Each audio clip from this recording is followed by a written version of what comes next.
Hey everyone, good afternoon from David's apartment here in Toronto, and I'm home taking a little break. But I want to share with you kind of what has gone on today, and it's been big today, and it's been good today. But I'll preface that with this is really hard, and David is he's weak and he's sick, and but he's coming back. It's getting better instead of getting worse. So this is the big news of the day and the big news of David's life right now. But David walked today his full round of laps without stopping.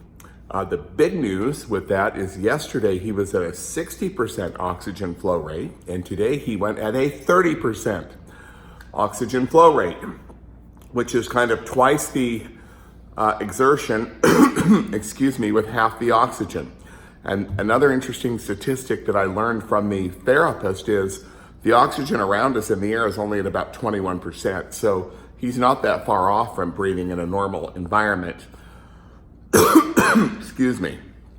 But you can definitely still see the fear in his face. He then sat in his chair for almost 2 full hours and didn't try to wiggle out of it. And it wasn't easy for him. His back hurt and he was slunched over sometimes and labored breathing, but I would try to coach him and get him to straighten his spine and take deep breaths.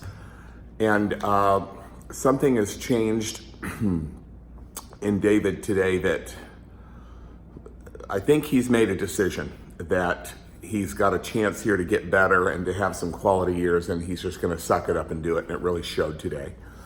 He also went number 2 on his very own. After his walk, he said, I need to use the commode. And he went in there and he did it. And he did it on his own.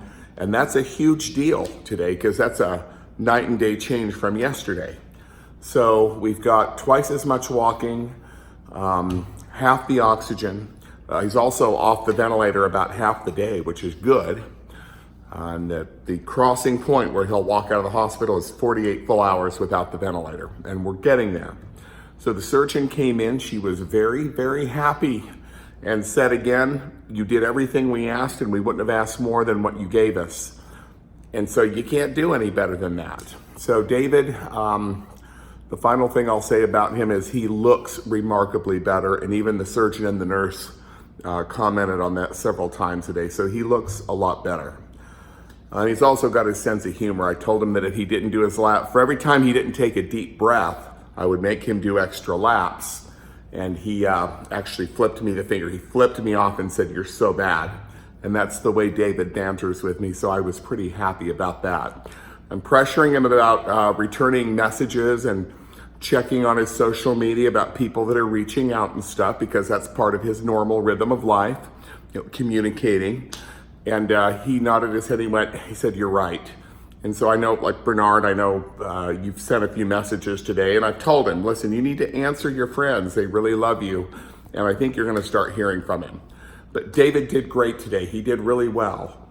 I'm going to take a nap. I'm tired, working on his apartment a little bit, and I'm going to go back up for dinner tonight. That's update number 2. And peace be with you all, and keep sending your good wishes to our precious David. Bye-bye.